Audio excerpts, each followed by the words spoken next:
Assalamualaikum warahmatullahi wabarakatuh.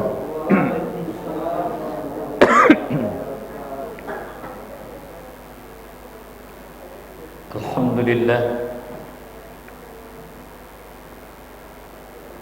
alladzi an'amana bi ni'matil iman wal islam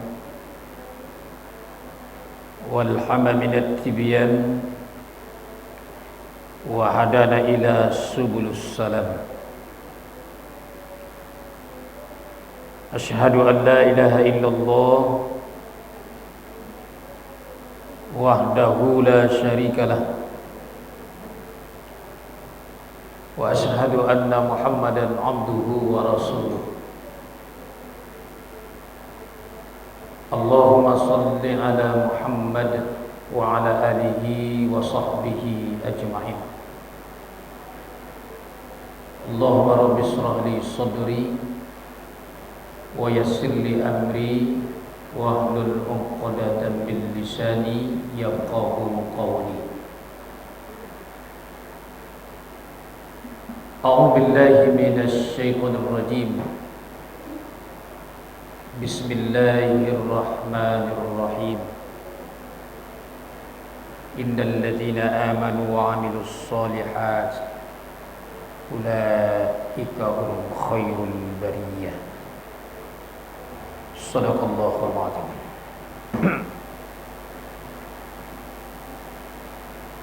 Yang kita hormati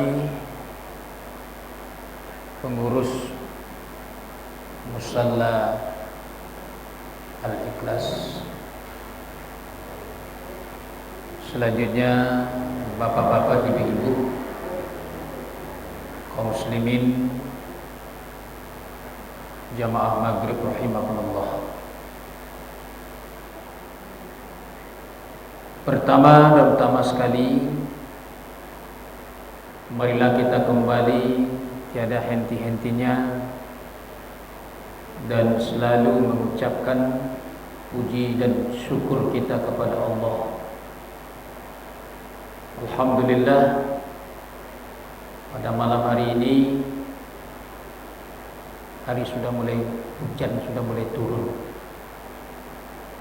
Biasanya panen Bapak Ibu ya. Alhamdulillah hujan sudah mulai turun. Tandanya nikmat Allah itu ya terus Allah curahkan kepada kita semua. Mudah-mudahan dengan nikmat yang Allah berikan kepada kita semakin menambah rasa syukur kita kepada Allah. Amin ya rabbal alamin. Kemudian selawat beserta salam kepada junjungan kita Nabi besar Muhammad sallallahu alaihi wasallam. Allahumma salli ala Muhammad wa ala ali Muhammad. Ibu-ibu, bapak-bapak, kaum muslimin jamaah maghrib rahimakumullah.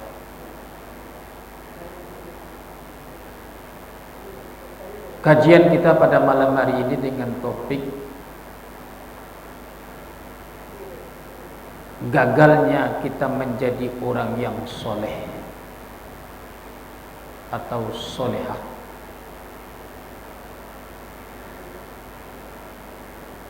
Kata-kata soleh artinya adalah orang yang baik.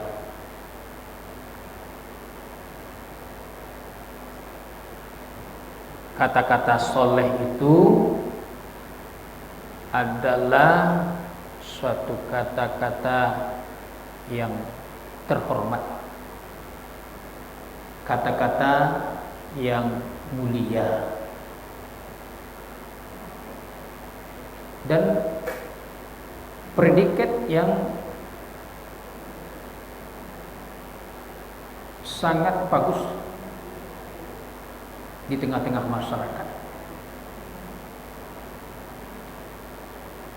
Pada dasarnya Bapak Ibu, semua kita tentu menginginkan menjadi orang yang soleh atau solehah. Karena semua kita tentu tidak ingin menjadi orang yang tidak baik. Semua kita tentu ingin menjadi orang yang baik. orang-orang yang soleh atau solehah. Karena begitu inginnya kita menjadi orang yang baik, orang-orang yang soleh itu adalah dalam Al-Quran ada sebuah doa yang diabadikan Allah, yaitu doa Nabi Ibrahim dalam surat As-Saffat ayat 100 yang berbunyi, Rabbi habli minas salihin. Ya Allah, berikanlah kepadaku keturunan yang soleh. Lama Nabi Ibrahim itu minta kepada Allah, Bapak Ibu, agar diberikan keturunan yang soleh. Itu kalau kita baca riwayatnya, Nabi Ibrahim ia baca doa itu ketika sujud akhir. Jadi makanya awak sujud akhir itu apa Ibu? Disunnahkan dek Nabi mampalamu sujud awak seketek. Silakan baca doa yang pokok. Nah, sudah yang pokok itu tambah. Tapi doa itu ada tuntunannya. Dan doa bahasa Indonesia loh. Nah, boleh ditambah. Di Nabi Ibrahim itu ketika sujud akhir ia minta kepada Allah, Rabbi habli minas solihin. Ya Allah, berikanlah kepadaku keturunan yang soleh. Kenapa Nabi Ibrahim minta kepada Allah agar diberikan keturunan yang soleh? Nah, kira-kira apa kok dimintanya dari Nabi Ibrahim agar diberikan keturunan yang soleh itu apa Pak Ibu? Jawabannya adalah karena anak yang soleh itu investasi untuk orang tua. Anak yang solehah, ya, soleh itu merupakan modal bagi orang tua.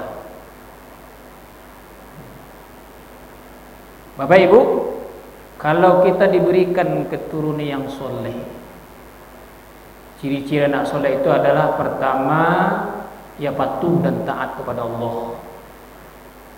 Yang kedua, berbakti kepada orang tua. Yang ketiga, pandai bergaul di tengah masyarakat. Nah, kalau kita punya anak seperti itu Bapak Ibu, patuh dan taat kepada Allah, perintah Allah ia laksanakan, larangan Allah ia tinggalkan, berbakti kepada kita orang tua. Yang ketiga, pandai bergaul di tengah masyarakat. Sia nandak kasanang punya anak seperti itu. Nah, pasti kita sebagai orang tua senang, bahagia melihat anak yang seperti itu. Makanya setiap kita tentu menginginkan menjadi berdoa kepada Allah agar diberikan keturunan yang soleh. Karena anak yang soleh itu investasi itu orang tua. Beruntunglah orang tua punya anak yang soleh yang seperti itu. Begitu juga Bapak Ibu, ketika kita minta kepada Allah diberi pasangan, yang kita minta kepada Allah itu adalah agar diberi pasangan yang soleh, yang solehah. Sebagaimana hadis Nabi mengatakan, ad-dunya mata'un wa ghairu mata'iha al-mar'atun solehah. Dunia itu adalah perhiasan, sebaik-baik perhiasan itu adalah wanita yang solehah. Nah, sebaliknya mafhum mukhalafah, kebalikan dari hadis itu adalah sebaik-baik laki-laki adalah laki-laki yang soleh. Sebab pasangan yang soleh, yang solehah itulah yang membuat kita tenang, yang membuat kita bahagia. Rumah tangga apabila dalam sebuah keluarga itu terdapat keluarga yang soleh dan solehah, bahagialah rumah tangga itu. Tapi kadang-kadang sulit Bapak Ibu ya. Banyak kita lihat tengah masyarakat, seorang suami soleh tapi istrinya tidak soleh. Suaminya baik, berjamaah ke musala, ke surau, tapi bininya duduk di lapau menggosip. Atau sebaliknya, istrinya soleh, rajin berjamaah, suaminya tidak. Ada suami soleh, istri solehah, ibu dan anak colih. Bapak Ibu, nah kalau dapat semuanya kita menjadi soleh dan solehah. Alangkah bahagianya rumah tangga apabila dalam sebuah rumah tangga itu ya semuanya adalah orang-orang yang soleh. Nah itu dambaan keinginan setiap kita agar semua kita minta kepada Allah agar diberikan keturunan keluarga yang soleh. Nah Bapak Ibu kaum muslimin jamaah maghrib rahimakumullah. Ada beberapa penyebab gagalnya kita menjadi orang yang soleh. Ini kita ambil pendapat dari Ali bin Abi Thalib. Kata Ali,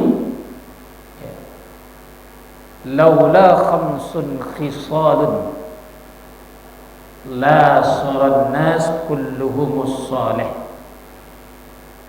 Laula khamsun, kalau bukan karena yang 5, la saran nas kulluhumus salih, dipastikan manusia itu menjadi soleh semuanya. Kulluhumus salih.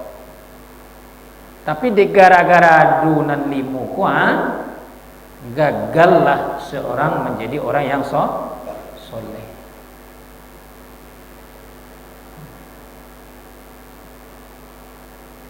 Mana yang 5 itu? Penyebab gagalnya kita menjadi orang yang soleh. Pertama adalah al-hirsu bid dunya, tamak atau rakus pada dunia. Jadi rakus, tamak. Nah, apa itu rakus itu Bapak Ibu? Apa? Cangok ya. Panganan yang dunia saya, yang ada dalam pikirannya, otaknya, benaknya urusan dunia. Kalau pengana awak ke dunia senomor 1, dunia tu harga mati dia awak, dunia tu final dia awak. Gagal kita menjadi orang yang soleh. Gagal kita menjadi orang yang soleh.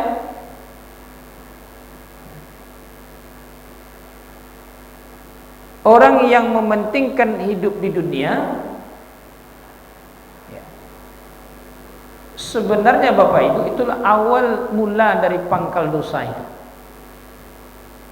Sebagaimana hadis Nabi mengatakan al-hirsu bid dunya ra'si kulli khati'ah. Orang yang rakus, orang yang tamak pada dunia, itulah sebenarnya awal mula kita pangkal dari dosa itu.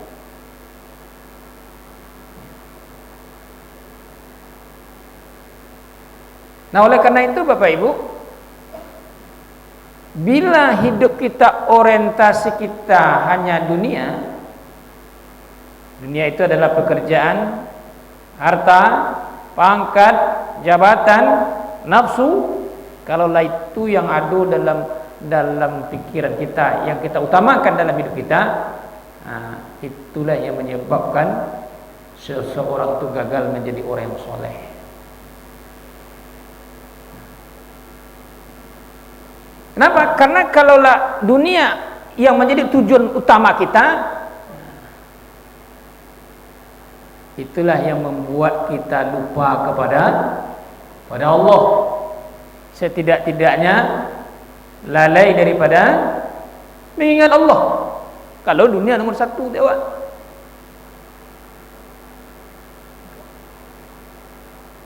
Kerajo dari pagi, siang, sore sampai malam. Yang ada dalam pikiran kita hanya kerja. Mengutamakan kerja Bapak Ibu, solat zuhur itu jam 3. Nah, sini tidak nyawa lah.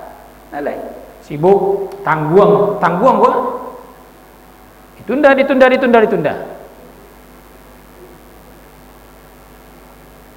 Nah, kenapa pekerjaan kan? Sibuk dengan urusan pekerjaan. Nah, sudahlah jam 3 solat zuhur, capek lulai. Nah, solatnya bantu contoh ayam. Capek kilat, 1 minit selesai, 2 minit selesai. Nah, ada tumak ninahnya. Pada tumak ninah itu rukun tuh Bapak Ibu. Setiap rangkaian rukun solat itu ada tumak ninah, berhenti sejenak. Walaupun tidak kita baca doa ketika ruku, itu kan sunat tuh. Tapi harus berhenti sebenarnya. Tidak, bentuk contoh ayam ada. Rukuk lah balik ke tidak sujud. Boleh sembahyang. Boleh sembahyang di Jawa Timur solat solat tarawih. Dapat penghargaan muri tu Pak. Solat tercepat. 23 rakaat dalam waktu 7 menit. Apa sembahyang itu? Main itu. Bismillahirrahmanirrahim. Dhalin amin. Allahu Akbar. Tidak ada tu makninah. Untuk anak-anak cumpang Pak.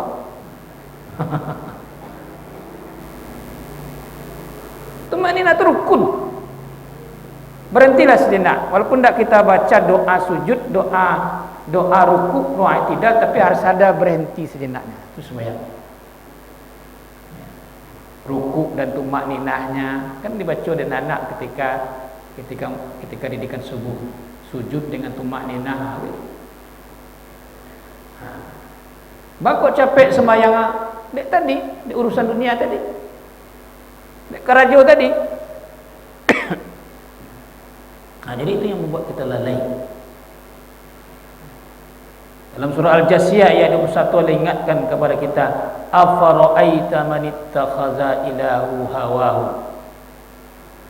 Pernahkah engkau melihat orang-orang yang menjadikan hawa nafsu sebagai tuhannya? Ilahahu hawahu, hawa nafsu sebagai tuhannya. Yang dimaksud Tuhan di sini adalah apa saja yang kita pentingkan dalam hidup ini lebih dari Allah, itu Tuhan awak. Kalau menjadi nomor 1 kerja, itulah Tuhan kita pekerjaan itu. Bapak Ibu, bekerja itu perlu. Mencari harta itu penting, wajib hukumnya. Tapi jangan sampai gara-gara bekerja, mencari harta itu kita lupa kepada Allah. Jadi Allah berikan jeda waktu tu buat senang kerajo kan, senang latih kerajo mulai dari jam 7 sampai jam 8 kerajo dah. Sampai jam 2 boleh. Istirahatlah kata Allah. Refreshing, sama je laptop Bapak Ibu. Kalau dipakai je panas terindah. Bah refreshingnya, dia uduk solat, segar balik tu. Sujud itu menyegarkan otak kita, menghidupkan saraf-saraf kita kan. Sehat-sehat otak. Kau kerajo sambung lek sudah sembahyang zuhur kan satu, akhirnya jeda waktu istirahat sebentar. Asar, solat, tiba waktu asar, solat. Begitu seterusnya. Sebab kalau otak kau dipasu je, tenaga kau dipasu je berkerajo, situ kan newak. Karena sudah ada Tuhan diatur. Ya. Kalau kita belajar tentang rukun-rukun solat saja, berubah gerakan-gerakan solat itu luar biasa gerakan-gerakan solat. Memberikan faedah dan manfaat kepada kita. Ada seorang non-muslim ya masuk Islam gara-gara meneliti solat Bapak Ibu. Ya. Ada seorang dokter saraf tidak pernah muncul, tidak pernah bersobok, tidak pernah bersuarnya. Nah, munculnya saraf, ada satu saraf itu saya lupa namanya. Saraf itu muncul bersoboknya, bersuarnya ketika sujud. Ada menyambung, ada satu saraf tuh.